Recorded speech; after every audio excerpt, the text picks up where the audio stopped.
Moi, à ce moment-là, j'avais aucune idée, de ce que je voulais faire dans la vie, et de deux, des disciplines qui m'intéressaient. Et progressivement, j'en suis venu à construire un projet dans le conseil en stratégie. J'avais vraiment rien fait de révolutionnaire ou de très original. J'avais structuré ça de manière classique pour un cas de profitabilité en disant on va regarder les revenus, puis on va regarder les coûts. Vraiment, j'avais absolument pas inventé l'eau chose. Bain & Company, c'est un cabinet qui est, je pense, très connu dans le marché pour sa composante de conseil aux investisseurs, donc tout ce qui est private equity. La promesse de Bain, c'est de faire découvrir aux consultants qui rejoignent l'organisation une très très grande variété de secteurs. Hors private equity, j'ai eu la chance de faire une mission longue dans le secteur de l'aéronautique. Donc il y avait une composante très stratégique au sens le plus pur du terme, presque diplomatique. Et ça, moi j'ai trouvé ça vraiment très très intéressant. Ouais. L'ambiance chez Bain, oui, je pense que c'est une ambiance qui est vraiment très particulière. Moi j'ai été en fait très agréablement surpris. Et ce que je trouve vraiment très agréable, c'est qu'il n'y a aucun jour où j'arrive au bureau en me disant que je vais travailler avec des gens que je n'ai pas envie de voir. Ça, c'est vraiment, vraiment génial. Moi, j'ai jamais ouvert l'ordi un week-end. En termes d'indication de salaire, Bain est très compétitif. Bonjour, je m'appelle Guillaume Pommier, je suis le cofondateur de Training You, la première plateforme de préparation aux entretiens en corporate finance, finance de marché et conseil en stratégie et management. Je vous souhaite la bienvenue dans le Choose Your Career, le podcast créé par Training You pour mettre en avant des jeunes professionnels qui évoluent dans ces secteurs. Si vous cherchez un stage ou un CDI dans ces métiers, ou si vous êtes curieux pour en apprendre davantage sur les secteurs, le podcast est fait pour vous. Je vous souhaite une bonne écoute et un bon visionnage. Bonjour Arnaud. Bonjour Guillaume. Tu es senior associé de consultant chez Bain & Company, un cabinet de conseil en stratégie. Merci de venir partager ton expérience dans le Choose Your Career. Merci beaucoup de m'accueillir. Première question est toujours très générale. Est-ce que tu peux revenir sur les principales étapes de ton parcours ? Ouais, avec plaisir. Alors, donc moi, ça fait 2 ans que je suis consultant chez Bain & Company. Avant ça, j'ai un parcours qui est en fait à la fois classique et également atypique, en particulier lorsqu'on le rapporte au milieu du conseil en stratégie. J'ai commencé pour la partie classique par une classe préparatoire. Ensuite, j'ai intégré l'école normale supérieure. J'étais dans une classe préparatoire littéraire plutôt. Et à la suite de mon parcours à l'ENS, j'ai fait une thèse en histoire des relations internationales qui correspondait à ma spécialisation, on va dire, disciplinaire cette fois-ci. Et c'est au cours de mon parcours de thèse que progressivement, j'ai orienté mon parcours vers le conseil en stratégie pour rentrer chez Bain l'année de ma soutenance, donc en 2022. Alors, revenons sur le début de ton parcours. Ouais. Tes études, tu l'as dit, tu as un parcours relativement atypique pour un consultant. Est-ce que tu peux nous raconter comment tu as structuré ce parcours et qu'est-ce qui a motivé tes principaux choix ? Alors, en fait, si on revient sur mon parcours, je pense qu'il y a 2 blocs qui sont en fait assez distincts. Il y a une première période qui correspond, je pense, à la période en fait 2012-2019, au cours de laquelle j'ai vraiment construit mon parcours, je pense, en suivant vraiment mes passions, mon instinct, ce qui m'intéressait le plus. Et ensuite, progressivement, de 2019 jusqu'à mon entrée chez Bain, vraiment une réorientation beaucoup plus vers le conseil en stratégie. En fait, la première partie de mon parcours, comme je le disais, ça a été une classe préparatoire qui était une hypocagne et une cagne BL, donc lettres et sciences sociales, qui est une classe préparatoire extrêmement pluridisciplinaire. Moi, à ce moment-là, j'avais aucune idée, de ce que je voulais faire dans la vie, et de 2, des disciplines qui m'intéressaient. Donc, j'ai choisi ce parcours-là précisément parce que tout m'intéressait plus ou moins.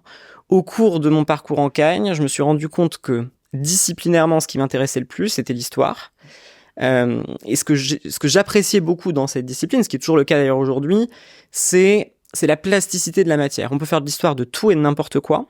Donc de tout ce qui nous entoure théoriquement, on peut prendre n'importe quel objet et on peut aussi faire de l'histoire en s'appropriant à peu près n'importe quelle démarche scientifique qui peut venir d'autres disciplines, de l'économie, etc. Donc ça, c'était cette plasticité qui m'intéressait beaucoup. Donc au moment de mon entrée à l'école normale supérieure, j'ai absolument pas hésité lorsqu'il s'est agi de choisir une spécialisation en soi. Et à l'ENS, j'ai suivi un parcours qui est en fait très classique pour cette école, c'est-à-dire que j'ai fait une licence, j'ai fait un master en histoire. À l'issue de mon parcours à l'école normale, j'ai passé l'agrégation, qui est aussi une étape un peu classique dans le parcours, on va dire, universitaire, académique d'un historien. Et après l'agrégation, je me suis dit, en fait, réfléchissons un peu vers où on veut aller. J'étais alors dans des conditions qui étaient très très bonnes pour préparer une thèse, parce que j'avais la possibilité de sécuriser un financement, etc. Et j'avais envie, je pense, de pas nécessairement de mettre derrière moi, mais de pousser l'histoire jusqu'au bout. Et donc, je me suis inscrit dans un parcours de thèse aussi pour me prouver que j'en étais capable et pour, en un sens, finir un cycle. Donc, j'ai commencé ma thèse en 2019. Pendant 3 ans, j'ai fait une thèse en histoire des relations internationales. Je travaillais sur la relation France-Canada, pour dire les choses simplement. J'ai fait cette thèse également dans un cadre international par nature, parce que j'avais une affiliation en France, une affiliation au Canada. Et assez rapidement, je me suis rendu compte que j'allais pas trouver dans la recherche ou dans vraiment dans le milieu universitaire ce qui allait m'intéresser. Le côté très spécialisé, très unidirectionnel aussi me pesait un peu. Et j'ai eu envie d'aller voir autre chose. Et progressivement, j'en suis venu à construire un projet dans le conseil en stratégie. C'était un milieu qui, à mon sens, permettait d'allier la diversité. Enfin, moi, c'était quelque chose qui me tenait beaucoup à cœur, le fait d'aller pouvoir travailler sur des sujets très très variés, avec un rythme qui soit un rythme aussi intense et soutenu. Ça, c'était quelque chose qui comptait beaucoup pour moi, et qui permette aussi de travailler dans un cadre collaboratif en équipe. Et finalement, lorsqu'on prenait toute cette liste de critères, là, un peu cet inventaire à l'après-vert, et qu'on cherchait à cocher toutes les cases, il y avait finalement peu de secteurs qui cochaient tous ces critères-là. Et le conseil en faisait partie. Donc, assez précocement, moi, pendant mon parcours de thèse, je me suis rendu compte que oui, j'allais sans doute changer un peu, enfin embrayer vers une autre direction. Et ça a été celle-ci. Alors effectivement, une transition d'une thèse en histoire au conseil en stratégie, pas très classique. Comment tu as découvert progressivement cet univers du conseil en stratégie ? Alors, c'était quelque chose dont j'avais déjà entendu parler, aussi peut-être surprenant que ça puisse paraître à l'ENS, parce que ça fait partie des débouchés qui existent, peut-être plus pour les normaliens scientifiques que pour les normaliens littéraires, mais ça existe. Donc moi, j'avais déjà entendu parler de ce milieu-là, aussi par des camarades qui avaient pu avoir des parcours plus classiques en école de commerce, etc. Donc, disons que je connaissais déjà un peu le milieu et le secteur. Donc on va dire plutôt par le bouche à oreille. Et ensuite, moi, l'avantage en fait aussi d'avoir fait un parcours de thèse, c'est que ça m'a permis de maturer pendant longtemps ce projet-là. Donc de déployer aussi des ressources ou des efforts pour aller m'informer par moi-même sur ce type de cabinet-là.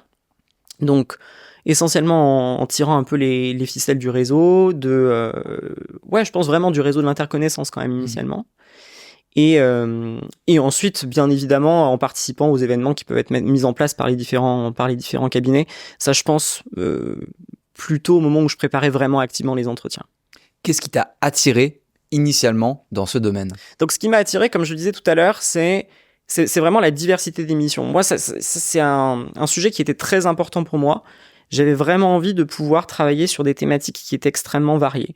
Donc, la première chose, c'était celle-ci. La deuxième, c'est que je voyais dans le milieu du conseil en stratégie un milieu qui prête une attention vraiment significative à la croissance et au développement des personnes, des employés, des consultants. Moi, il y avait certaines dimensions de mes compétences que je désirais voir renforcées. Tout ce qui est culture de la collaboration, ce qui est compétences analytiques, etc. Et je voyais vraiment dans le milieu du conseil une capacité à me muscler fortement et rapidement là-dessus. Et il y a le côté aussi, je pense, ça c'est un troisième aspect qui est la stimulation intellectuelle au quotidien. Stimulation intellectuelle qui vient de l'interaction qu'on peut avoir avec les clients, des sujets qu'on aborde, des échanges qu'on peut avoir aussi entre collègues, entre pairs. Je pense, voilà, c'était 3 dimensions vraiment importantes pour moi. Alors tu as rejoint Bain & Company, l'un des principaux cabinets de conseil en stratégie au niveau mondial, qui est d'ailleurs membre de ce qu'on appelle aujourd'hui les MBB, McKinsey, BCG et Bain. Peux-tu nous présenter le cabinet ? Ouais, alors Bain & Company, c'est un cabinet, comme tu l'as dit, qui fait partie des grands cabinets de conseil en stratégie de ce monde. C'est un cabinet qui a un peu plus de 50 ans désormais, qui au départ est un cabinet américain, qui est établi dans un peu plus d'une 60aine de pays actuellement. Bain & Company, c'est un cabinet qui est, je pense, très connu dans le marché pour sa composante de conseil aux investisseurs, donc tout ce qui est private equity. Maintenant, on fait aussi beaucoup d'autres choses. On reste quand même un cabinet de conseil qui est aussi généraliste et qui accompagne ses clients dans des thématiques qui sont très très variées et dans des secteurs qui sont aussi très variés. Hein. Ça peut aller des produits de grande consommation au retail, à l'industrie lourde, donc tout ce qui est manufacturing, services financiers, etc., etc. Donc, disons que c'est un cabinet de conseil qui, oui, a cette dominance private equity et qui est reconnu pour ça dans le marché, mais qui aborde aussi une très très grande variété de sujets et de secteurs d'industrie. Ouais. Alors effectivement, les missions chez Bain sont très variées, mais tu l'as dit Arnaud, c'est en private equity que le cabinet s'est imposé comme le leader à contester, même par rapport à ses principaux concurrents McKinsey ou BCG. En plus, tu travailles, il me semble, dans cette practice. Ouais, tout à fait. Première question sur ça, d'où vient à l'origine cette expertise ?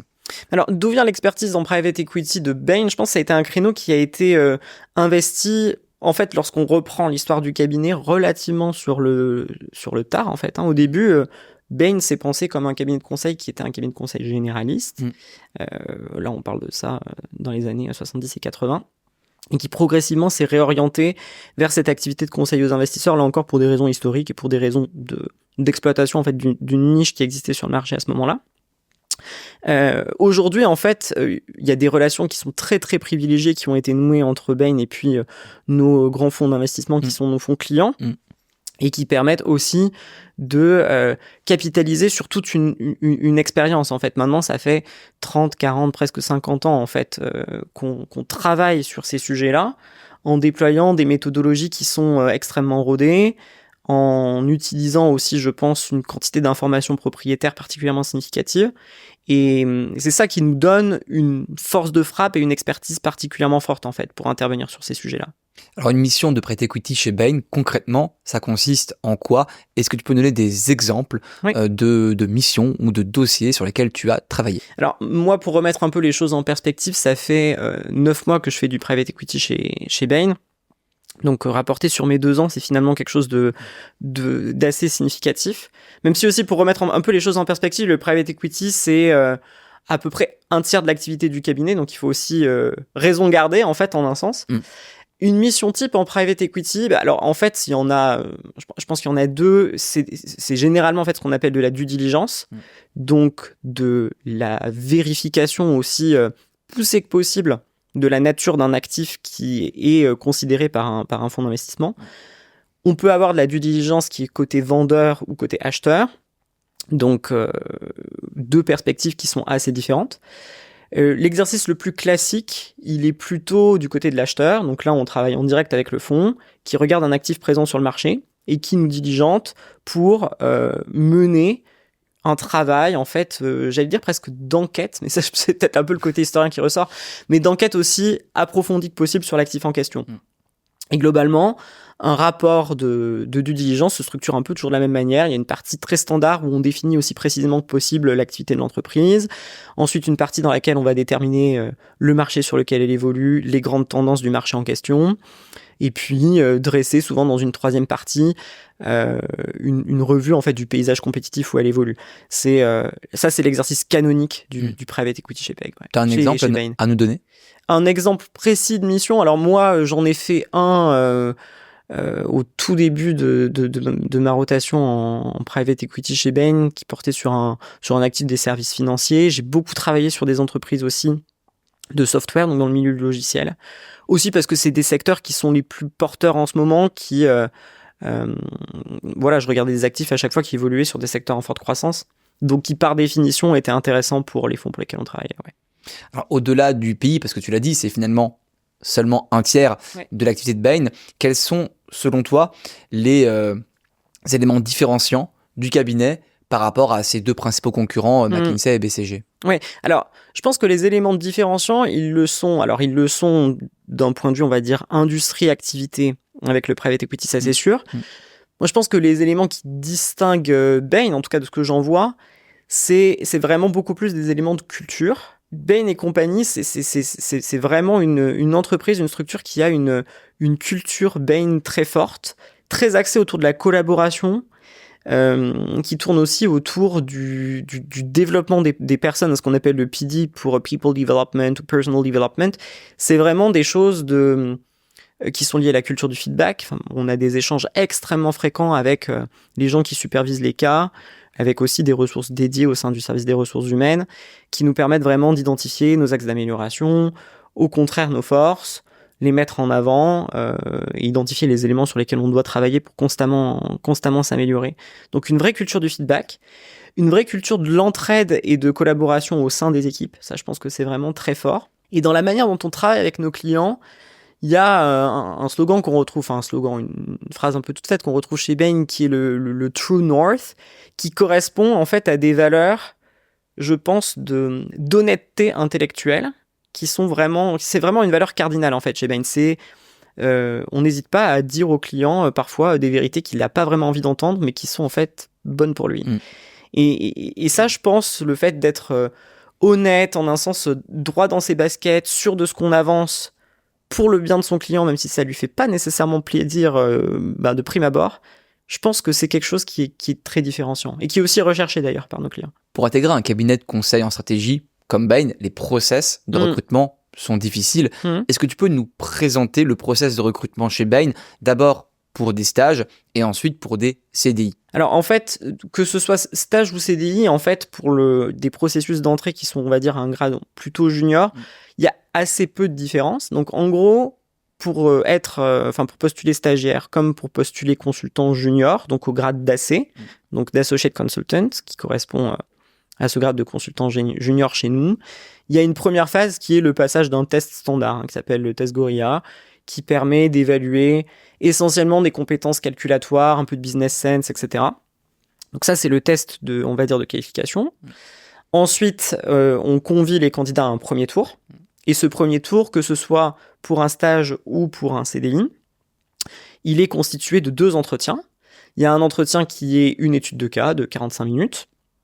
Et ensuite, un entretien qui est un entretien de mise en situation professionnelle, en fait.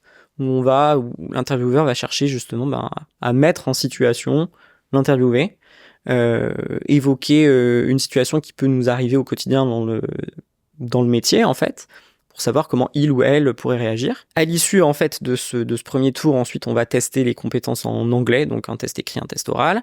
Puis, au deuxième tour d'entretien, il y a, pour une entrée en stage, une étude de cas. Pour une entrée en CDI, 2 études de cas.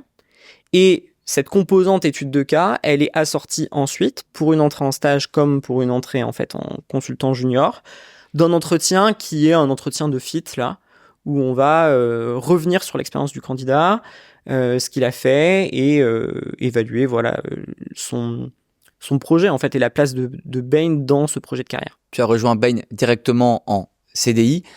À ton avis, avec le recul que tu as aujourd'hui, quelles ont été tes grandes forces pour obtenir cette offre et réussir le processus de recrutement? Il y a plusieurs choses. Je pense que déjà le fait d'avoir un parcours original m'a sans doute servi, parce que je pense que Bain, et Bain d'ailleurs fait pas nécessairement exception de ce point de vue-là, il y a une recherche en ce moment dans le marché de profils qui soient un peu atypiques, qui sortent un peu des clous classiques de la formation en école d'ingénieur cible ou en école de commerce cible. Donc ça, c'est quelque chose qui m'a aidé. Le deuxième élément, c'est que j'avais préparé, je pense, sérieusement, et j'ai fait des études de cas qui permettaient d'atteindre le niveau. Donc finalement, la coordination ou du moins la conjonction de ce parcours un peu atypique et en niveau correct, ou du moins suffisant aux études de cas, ça c'est quelque chose qui a fait en sorte que j'ai pu en fait transformer l'essai. Mais je pense que l'élément différenciant, il était là en fait. Il était dans le parcours original et le fait que j'ai pu le replacer dans un récit en fait. Alors plus globalement, Arnaud, ça te convient, je vais passer en revue les différentes étapes du process de recrutement, et pour chacune, je veux bien ton conseil ou tes conseils, ceux que tu donnerais à un candidat qui s'apprête à postuler chez Bain. Ouais, avec plaisir. Allez, on revient au début, le screening. Compliqué pour beaucoup d'étudiants qui craignent un petit peu cette étape-là. Quels sont tes conseils pour réussir à passer le screening, pour faire la différence par rapport à la masse des autres candidats? Alors, pour passer le screening, déjà, les 2 pièces maîtresses du screening, c'est le CV et la lettre de motivation, ça va de soi. Je pense en fait, il faut préparer les 2 documents avec un soin à peu près comparable. Sur le plan du CV, moi je pense qu'il faut faire un CV qui soit sobre. En termes de présentation, souvent on voit des choses un peu fantaisistes, il faut viser la sobriété. Et faire un CV qui soit le plus factuel possible. Moi j'avais beaucoup quantifié dans mon CV en fait. J'avais vraiment fait l'effort de transformer des choses que j'avais faites en chiffres, en faits qui puissent être vraiment immédiatement compréhensibles par l'interlocuteur ou l'interlocutrice. Ça, je pense que c'est un truc très important. Sur la lettre de motivation, faire une bonne lettre de motivation, ça prend beaucoup de temps. Ça prend un temps d'introspection sur ce qu'on a fait auparavant. Et ça prend aussi un temps de networking et d'information sur ce que fait précisément le cabinet dans lequel on postule. Ça, j'ai l'impression que c'est une phase qui est parfois un peu sacrifiée par les candidats. Et en fait, faire une bonne lettre de motivation, c'est bien comprendre l'endroit où on va. Et comprendre l'endroit où on va, ça veut pas forcément dire comprendre l'activité. Ça veut dire comprendre la culture, comprendre l'activité au quotidien du consultant, mais au sens vraiment très trivial, en fait. Comprendre qu'on va devoir, par exemple, se déplacer, qu'on va devoir parler souvent, communiquer, etc., etc. Et ça, il n'y a pas 36 000 moyens de le faire. Il faut vraiment parler avec des gens qui sont chez Bain ou qui sont, en fait, en poste dans le cabinet qu'on ambitionne d'intégrer. T'avais contacté des consultants, toi, à l'époque ? Ouais, moi j'avais contacté des consultants à l'époque. J'ai la chance d'avoir une amie qui était entrée chez Bain après un parcours en fait assez proche du mien. Donc on avait beaucoup échangé. Et ça m'a vraiment énormément aidé à comprendre ce qui faisait la différence, ce qui faisait que Bain était Bain et pas autre chose. Alors, la deuxième étape, c'est ce test Gorilla dont tu as parlé. Comment bien le préparer ? Alors ça, moi j'avais préparé, c'est des tests qui sont des tests assez standardisés. Moi, je l'avais préparé avec des manuels de préparation au GMAT ou avec des supports qui existent en fait en ligne. Donc j'avais repris ces questions qui sont un peu standards et j'avais fait 2-3 tests blancs chez moi pour me remettre un peu dans la routine aussi. Je pense du calcul mental, ce genre de choses. Mais je pense que c'est pas non plus une étape qui doit effrayer parce que y a plein de matériaux pour se préparer à ce sujet. Donc voilà. Troisième étape, la plus importante, la plus décisive, ce sont les entretiens avec les parties mise en situation, fit et études de cas. Là encore, quels seraient tes principaux conseils ? Alors, pour ces étapes-là, je pense qu'il faut vraiment les appréhender comme un tout. Moi, des candidats avec lesquels j'ai pu échanger, je pense qu'il y a les candidats mettent vraiment énormément l'accent dans leur préparation sur les études de cas. Or, si on le remet un peu en perspective, les études de cas, donc dans le process junior dont j'ai parlé, on en passe 3 sur 5 entretiens. Ça fait 60%, ça fait pas 90%.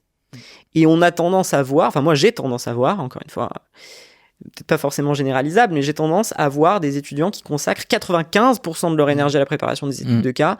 Et je pense que c'est faux. Je pense qu'ils devraient y préparer, ils devraient y consacrer 60%. Tout ça pour dire qu'à mon avis, l'étude de cas, c'est un exercice qui se prépare scrupuleusement, mais il faut pas y accorder, je pense, une place exagérée et surtout, en fait, sacrifier les autres entretiens de fit ou de mise en situation versus les études de cas. Et sur le fit ou sur la mise en situation, encore une fois, là, le secret, c'est vraiment échanger avec des gens qui font ça au quotidien pour comprendre déjà à quelle situation délicate ils peuvent être confrontés. Ça, c'est déterminant pour l'épreuve de l'entretien de mise en situation.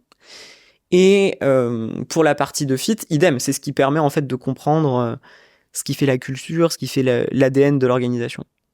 Est-ce que tu as un exemple d'étude de cas qui pourrait tomber en entretien chez Bain ? Ouais. Alors, moi, je me souviens, quand j'ai passé les entretiens, j'étais passé sur une étude de cas qui portait sur le milieu de la restauration collective, qui était en fait une étude de cas très classique. C'était une étude de cas de profitabilité. Et il y avait en fait une analyse de scénario à mener où on restait dans un cadre, on va dire, de restauration collective classique. Et le scénario numéro 2, c'était faire transitionner le client qui évoluait dans le milieu de la restauration collective vers du bio. Et donc il y avait 2 schémas de profitabilité à analyser, le schéma traditionnel, le schéma bio. Et à partir de là, s'enchaînaient des questions de calcul assez classiques. Moi, j'avais vraiment rien fait de révolutionnaire ou de très original. J'avais structuré ça de manière classique pour un cas de profitabilité en disant on va regarder les revenus, puis on va regarder les coûts. Vraiment, j'avais absolument pas inventé l'eau chaude. Et ça avait bien marché, je pense, parce que j'avais aussi pas fait d'erreur de calcul. Ça, c'est aussi une composante importante des études de cas. Et puis la thématique était intéressante et stimulante aussi, ouais. On va parler maintenant, Arnaud, de la vie dans un cabinet comme Bain & Company et puis des principales missions aussi. Ça fait, comme tu l'as dit, maintenant 2 ans que tu es consultant chez Bain. Quel est le rôle d'un junior consultant et à quoi ressemble aujourd'hui ton quotidien? Alors, un consultant junior, au quotidien, il est staffé, donc il travaille en collaboration au sein d'une équipe. Une équipe type chez Bain, c'est un manager ou un senior manager qui est en fait l'opérateur principal entre les 3 grandes composantes d'un cas, qui est le client, les associés du cabinet, qui donc ont vendu la mission, et l'équipe, on va dire, plus exécutante. Donc moi, au quotidien, mon point de contact pour avancer et progresser dans le cas, c'est mon senior manager, en fait. Moi, je travaille donc en collaboration avec d'autres consultants.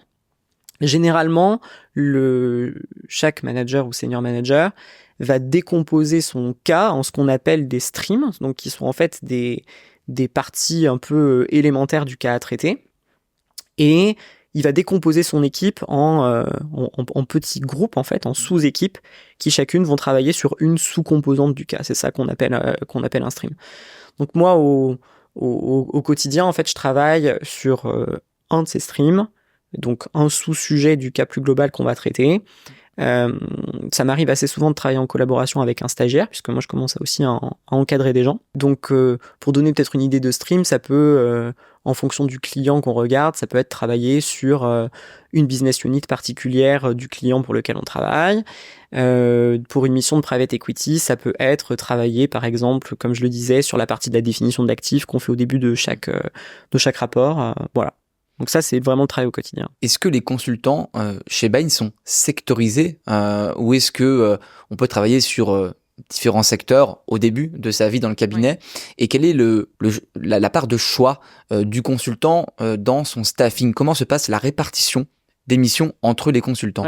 Donc ça, c'est 2 sujets qui sont assez différents. Si je reviens sur la question vraiment de la spécialisation, non. En fait, à l'entrée chez Bain, et c'est d'ailleurs ce qui fait aussi toute la force, je pense, de cette organisation quand on entre à un poste de junior, c'est qu'on n'est pas spécialisé et on n'a pas vocation à l'être avant au moins quasiment 4 ans d'expérience, en fait. Donc, il y a vraiment une période longue au cours de laquelle la promesse de Bain, c'est de faire découvrir aux consultants qui rejoignent l'organisation une très très grande variété de secteurs. Donc pas de spécialisation dans les 4 premières années, et puis au moment d'un passage manager, là forcément la question de la spécialisation va se poser, mais c'est vraiment dans un second temps.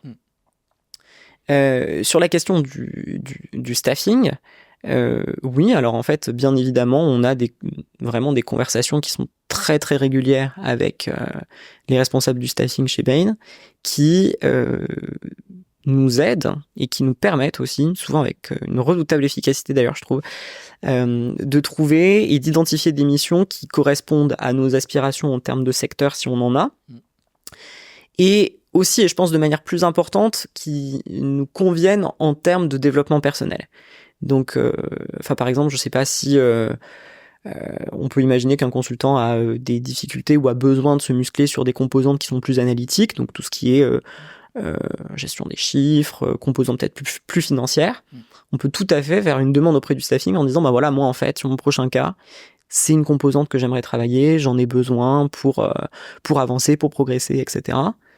Et le staffing est extrêmement ouvert à ce genre de demande et fait en sorte d'avoir une adéquation très forte entre les besoins des gens en termes de développement de carrière et de développement personnel et les missions qui sont proposées. Donc ça c'est vraiment très bien fait, ouais. Tu peux nous donner un exemple de mission marquante que tu as réalisée chez Bain depuis que tu as intégré le cabinet et puis nous expliquer aussi pourquoi tu as choisi de parler de cette mission? Je pense que, hors private equity, j'ai eu la chance de faire une mission longue dans le secteur de l'aéronautique où, en fait, on aidait notre client à renégocier toute la relation commerciale qu'il avait avec ses fournisseurs. Ça, c'était vraiment, vraiment passionnant parce que il y avait toute une partie qui au début était extrêmement analytique, extrêmement calculatoire, où on remettait à plat peu de choses près les comptes de l'entreprise, pour identifier là où on allait faire porter l'effort de négociation. Et ensuite, notre livrable final a été en fait la constitution d'un livre blanc de négociation. Donc il y avait une composante très stratégique au sens le plus pur du terme, presque diplomatique. Et ça, moi j'ai trouvé ça vraiment très très intéressant. Ouais. Et ça présentait aussi l'avantage d'être une mission au long cours. Donc en fait, on a passé énormément de temps avec l'équipe, avec le client, à réfléchir avec lui, à passer du temps dans ses locaux et à voir aussi, je pense, l'histoire qu'on construisait avec lui évoluer, grandir avec parfois des rebondissements. Enfin, c'était une mission qui même humainement était extrêmement satisfaisante. Ouais. Et dans ces cas-là, et même plus globalement d'ailleurs, qu'est-ce qu'il recherche le client quand il missionne un cabinet comme Bain? Parce qu'il a des compétences en interne aussi pour gérer ça. À ton avis, qu'est-ce qu'il cherche? Qu'est-ce qu'il veut? Qu'est-ce qu'il attend du consultant? Il attend un point de vue nouveau sur des problématiques ou sur des thématiques qu'il traite depuis 10, 15, 20 ans. Il veut quelque chose de nouveau, en fait. Il veut quelque chose de nouveau, donc un regard qui est un regard frais, neuf. Et je pense qu'il va chercher Bain spécifiquement plutôt qu'un autre, précisément parce que on dit les choses. Il y a vraiment cette composante d'honnêteté, de rectitude qui est très très forte chez Bain. Je pense aussi que les consultants de Bain sont des gens humbles. Et je pense que ça, au moment de construire une relation avec un client, c'est très précieux en fait d'arriver et d'avoir cette attitude qui en fait est assez fondamentalement empathique, d'essayer de comprendre, de pas se poser en pédagogue, un peu hautain, etc. Moi, je pense que Bain est très fort pour ça. Enfin, c'est des éléments de culture qui sont forts chez nous et qui permettent de construire des relations de collaboration qui sont souvent très fortes. Ouais. On met souvent en avant la courbe d'apprentissage quand on arrive en conseil. Quelles sont les grandes compétences que tu as développées depuis ton arrivée chez Bain? Alors, si j'essaie de faire un peu un avant-après, moi, je travaille de manière extrêmement différente. J'ai auparavant vraiment fait je travaillais au long cours. Le travail universitaire, académique, c'est un travail au long cours qui fonctionne sur des échéances qui sont pas les mêmes que les échéances qu'on peut avoir dans le milieu du conseil. Et donc, la grande compétence que j'ai acquise, c'est une capacité à réorganiser, à structurer, à agencer mon travail d'une manière tout à fait nouvelle et plus rigoureuse. Ça, c'est absolument certain. En termes de hard skills, il y a aussi des compétences qui sont liées à des éléments plus analytiques. Enfin, moi, je suis monté en compétences sur les chiffres et sur des éléments qui étaient beaucoup plus propres à la culture de l'entreprise, desquels j'étais peu familier au départ, en fait. Et ça, Bain me l'a apporté avec une grande efficacité. Et je pense aussi que j'ai changé dans ma manière de communiquer. Pour remettre ça en perspective avec, donc, comme je disais, la formation peut-être un peu plus scientifique que j'ai eue au sens académique recherche, on développe souvent, on communique dans une manière où on explique tout ce qu'on a fait, puis le résultat vient à la toute fin. Et là, avec Bain, moi, j'ai une approche qui est complètement inverse, qui est de dire, voilà le résultat. Et donc, une manière beaucoup plus concise, plus factuelle de présenter les choses. Arnaud, on va parler un petit peu de l'ambiance chez Bain & Company. Tu en as déjà parlé un petit peu. Il y a une ambiance particulière, un esprit d'équipe chez Bain. Et l'une des devises du cabinet, c'est d'ailleurs Bainy, never let another Bainy fail. Donc un consultant de Bain ne laisse jamais un autre consultant de Bain dans l'échec. Ouais. Et ça se traduit au quotidien par des événements, les Jeux Olympiques de Bain, les Friday Drinks ou les déjeuners assez courant entre junior et senior. Est-ce que tu peux nous parler de l'ambiance chez Bain? Mais alors, l'ambiance chez Bain, oui, je pense que c'est une ambiance qui est vraiment très particulière. Moi, j'ai été en fait très agréablement surpris. Je suis arrivé dans le milieu du conseil en stratégie avec, je pense, pas mal de représentations un peu toutes faites sur ce milieu-là, qui sont d'ailleurs assez courantes, un peu le côté consultant requin, etc. Et Bain est vraiment tout le contraire de ça.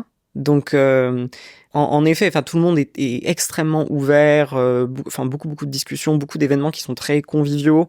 On passe beaucoup de temps ensemble par la nécessité du métier et je pense que tout le monde est en effet très très prompt à se serrer les coudes. Alors en fait, au quotidien, ça veut dire que je sais pas, on est sur un cas, tel ou tel membre de l'équipe n'arrive pas à faire telle ou telle tâche, nécessairement quelqu'un va être là pour l'aider.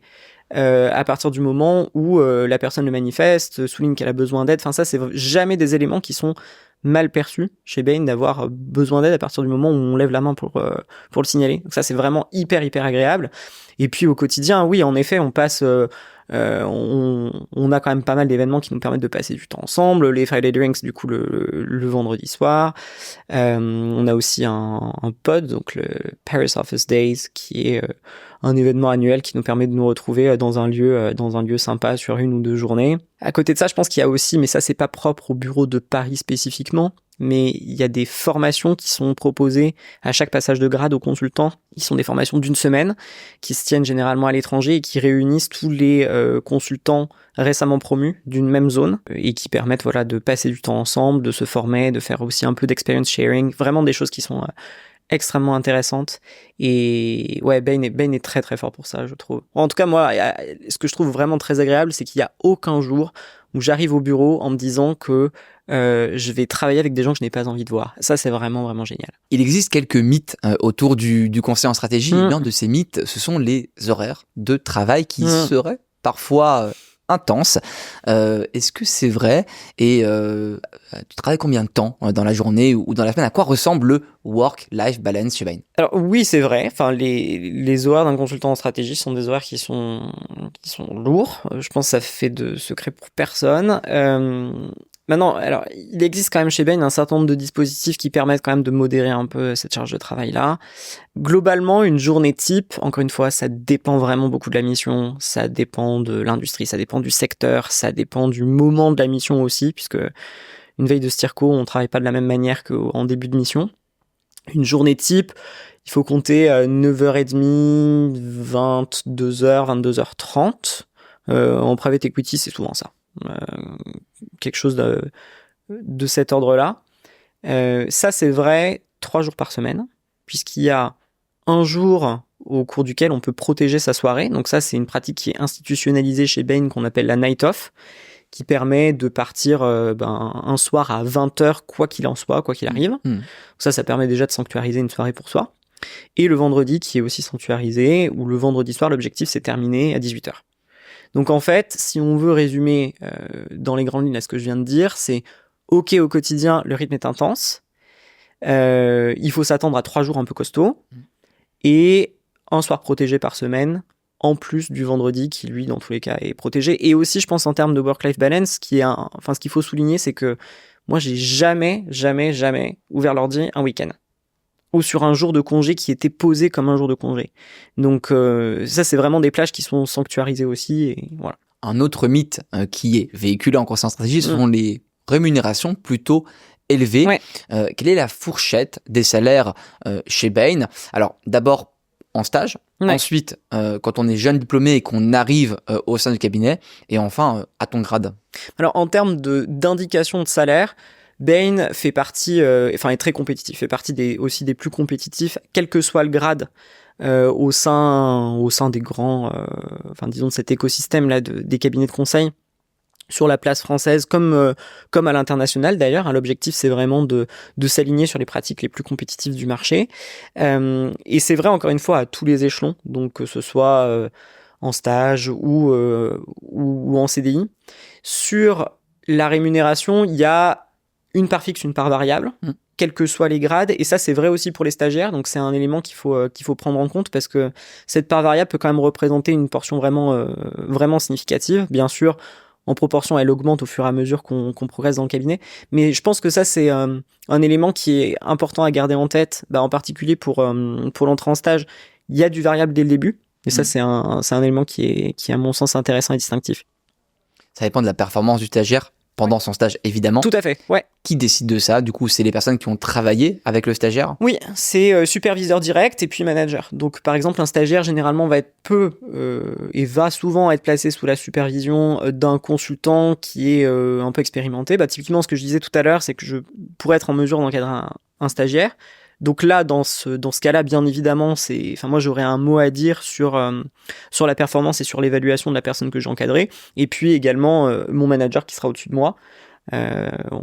Généralement, la manière dont ça se passe, c'est que c'est dans l'hypothèse où j'encadre un stagiaire, je rédige la grille d'évaluation, je la reparcours avec mon manager, on vérifie qu'on est en ligne sur les messages qu'on veut communiquer, et c'est la manière dont on procède. Quels sont les différents grades chez Bain et comment on passe d'un grade à l'autre au sein du cabinet? Alors, si on synthétise la grille de grades, on peut commencer stagiaire. Le premier grade après stagiaire ou lors d'une entrée en CDI, c'est le grade d'AC pour Associate Consultant. Généralement, on reste AC 2 ans à peu près. Ensuite, on passe SAC, donc Senior Associate Consultant, pour une période qui est comprise là aussi entre 1 et 2 ans, plutôt autour d'1 an, 1 an et demi. Après SAC, on devient consultant pour une période de 2 ans. Et c'est à partir de ces 2 ans qu'on peut être promu manager et ensuite avancer sur une grille qui est une grille, on va dire, plus managériale en fait. Donc avec manager, senior manager, associate partner et partner pour les associés. Mais globalement, en fait, ce qu'il faut garder en tête, c'est que entre une entrée en stage et un passage manager, globalement, à la lumière de ce que je viens de dire, il faut compter 5-6 ans. Encore une fois, les passages de grade sont aussi customisés en fonction de la personne. Donc, Bain laisse le temps à chacun de progresser. Donc, le passage de grade est enclenché à partir du moment où on estime que la personne a réuni les bonnes compétences pour passer au grade suivant. L'idée, c'est de mettre personne en situation d'échec, en fait.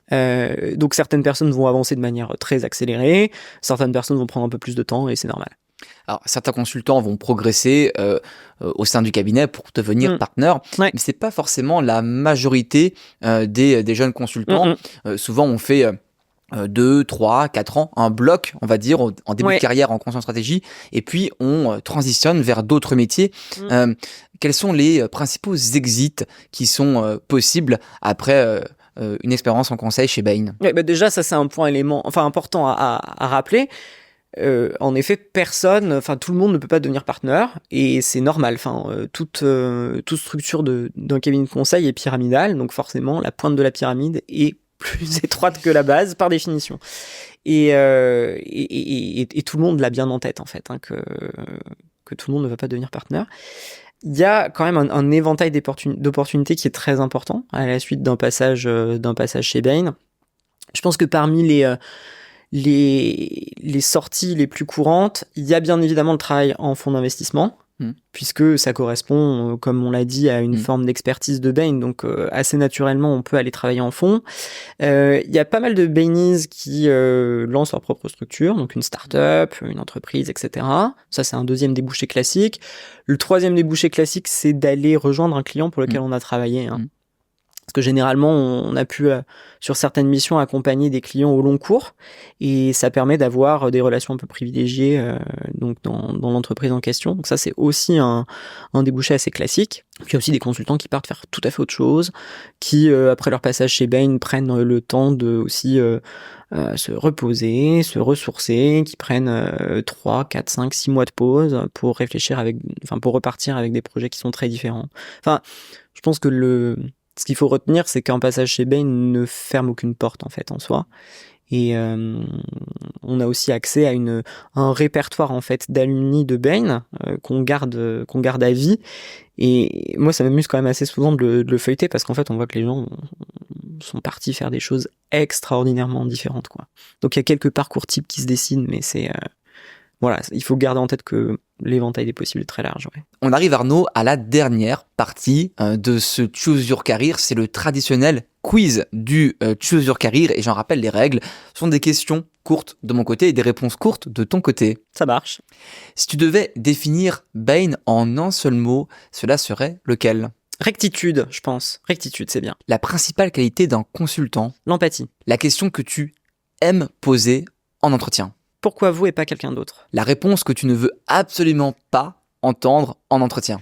Quelque chose de l'ordre j'adore la finance ou j'adore la comptabilité depuis que j'ai 4 ou 5 ans. Le truc le plus fou que tu as fait pour décrocher un entretien ou une offre ? J'ai pas fait grand chose de fou et je pense qu'il faut aussi dire aux gens, surtout dans ce type de process, qu'il faut oser être conforme. C'est très important. La réalisation professionnelle dont tu es le plus fier ? Entre l'entrée à l'ENS et l'entrée chez Bain, je pense que c'est 2 moments qui m'ont rendu fier. Ouais. Le plus grand regret que tu as pour le moment dans ta jeune carrière professionnelle ? D'avoir été à certains moments un peu trop dogmatique et pas assez curieux. Ouais. Si tu n'étais pas consultant chez Bain, tu ferais quoi? Je pense que je serais diplomate si j'étais pas consultant chez Bain, ouais. L'anecdote que tu n'as pas souvent partagée et dont tu aimerais nous parler aujourd'hui? Et ben, en particulier, si on parle de Bain, au moment où je préparais mes entretiens, j'avais prévu de passer à peu près tous les cabinets sauf Bain, et c'est finalement là où je suis. Le conseil que tu donnerais à un étudiant ou un jeune diplômé qui rêve d'entrer chez Bain et qui, en tout cas, veut faire du conseil en stratégie? Faites ce que vous aimez et soyez bon dans ce que vous faites. Pas nécessairement construire tout un plan de carrière en vue de rentrer, d'être consultant. Faire d'abord ce qu'on aime, être bon dans ce qu'on fait, et ça, c'est sans doute le meilleur moyen d'y arriver. Merci Arnaud. Merci beaucoup. Merci d'avoir suivi ce podcast. Je vous donne rendez-vous pour un prochain épisode du Choose Your Career. Pour retrouver les précédents épisodes du Choose Your Career et de notre autre podcast Career Insight, rendez-vous sur YouTube, Spotify et Apple Podcast. Et n'hésitez pas à suivre nos réseaux sociaux, LinkedIn, Instagram et TikTok pour être au courant de l'actualité et à vous abonner évidemment à la plateforme TrainingNew si vous cherchez un stage ou un CDI pour booster votre préparation.